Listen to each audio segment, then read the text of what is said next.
Μπάμπη, γιατί στραβοκοιτάς, παιδί μου? Δεν τρέπεσαι λίγο? Άντε, κάνε και τίποτα. Δεν εννοούσα αυτό, δεν βγαίνεις καλός. Κοίτα, γιατί θέλεις πολύ ξύλο. Άντε βγες λίγο έξω, δεν φαίνεσαι καλά, παιδί μου. Α, έτσι μπράβο, έτσι μπράβο. Μπράβο σου τώρα. Κάνε κανένα μωρό και λάιδεσαι μόνο την κούκλα βλέπεις.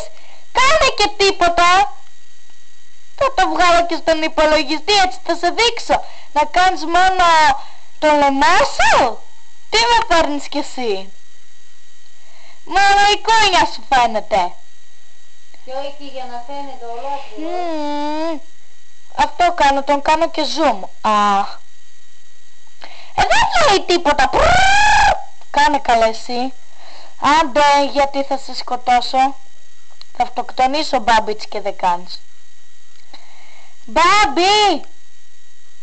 Μπάμπι!